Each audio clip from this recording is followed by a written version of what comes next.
Hello, it's your boy Martin, and I'm going to be making a video today. I'm going to be talking about Chelsea's outrageous spending in the transfer window. So Chelsea FC are just one of the top clubs in the Premier League, and they've been challenging for the Champions League ever since Roman Abramovich's takeover. But since Todd Bowley, the most recent owner, since he's taken over, they've spent over £600 million.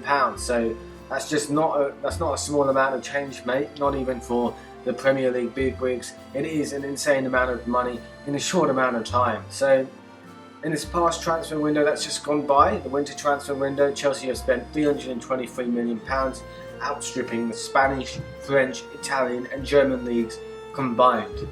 Enzo Fernandez was the most expensive signing in Premier League history, and he was signed for £106.8 million, so that's not pocket change, lad. So but since then there's going to be regulations in the future to possibly curb Chelsea's overspending just in this regard. So at the moment they are just within the rules and the criteria. So with the financial fair play limits and regulations to curb overspending, they've appeared to have stayed within the guidelines. So just let me give you an example, lads. So the most recent signing, Mikhailo Mudryk from Ukraine.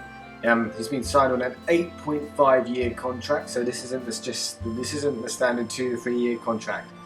And they signed him for £88 million, but that £88 million, that doesn't count for 1 year. It's spread over an 8.5 year period, so it works out at roughly £10 million per year.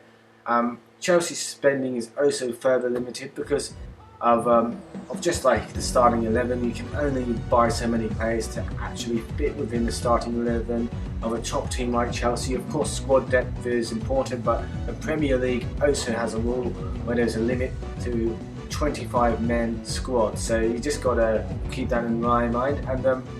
And Chelsea are just within the books because they're able to spend these smaller amounts of money just on their yearly reporting because of just because they're spreading out the costs. It's not all into one, it's spread out over a longer period, so you just got to keep that in mind.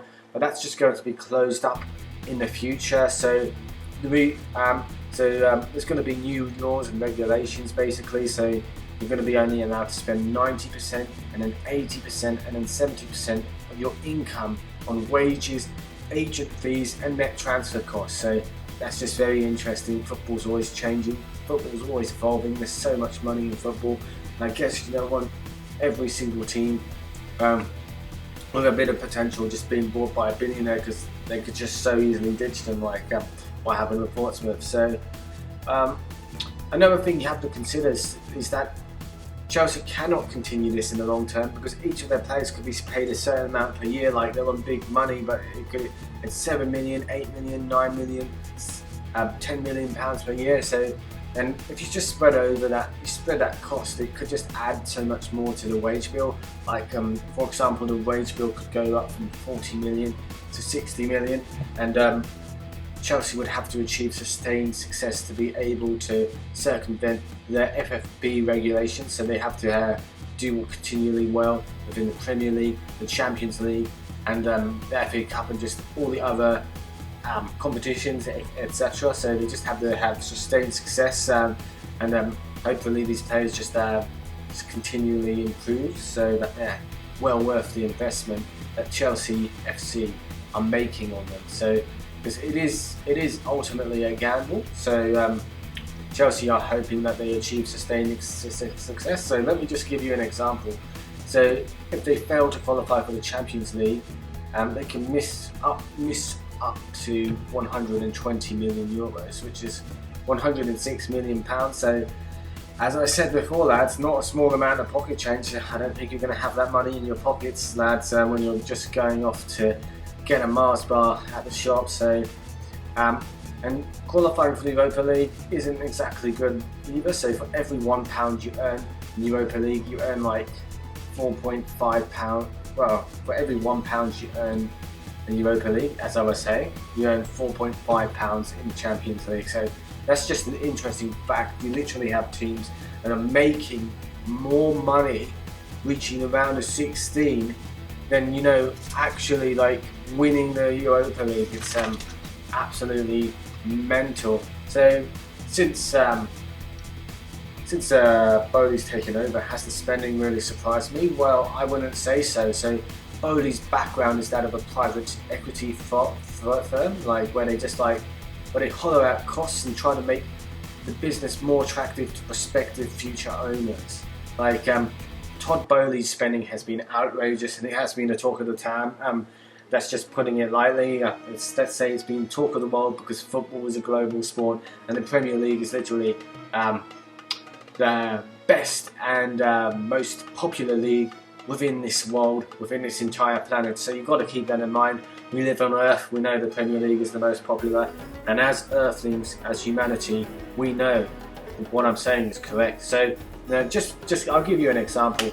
Chelsea lost £900,000 a week under Abramovich over 19 years of ownership. So that's not a small amount of dosh. So lads, it's absolutely insane. And when Abramovich took over, he was accused of overinflating the market, making it go balls crazy. Like I remember when 30 million plus signings were absolutely revolutionary, even 20 plus millions. But it's continued upwards, it's continued skywards, and football's top athletes continually get richer.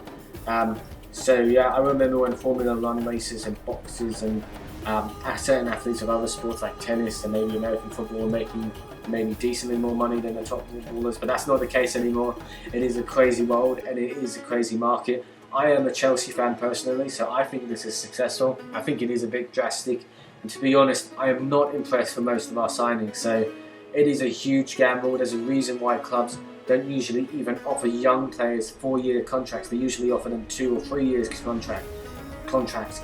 Like football's a big business, and a lot of these players might not fit within the system. It seems a bit random, it seems a bit jumbled. It seems like they're just picking it out of nowhere, but they have to fit into the right team, right formation, and achieve sustained success.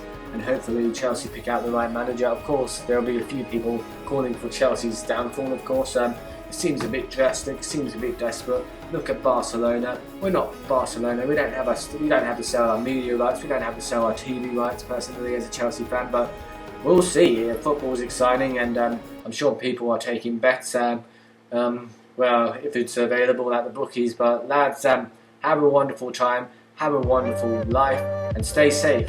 Stay safe, you guys. Like and subscribe, you guys.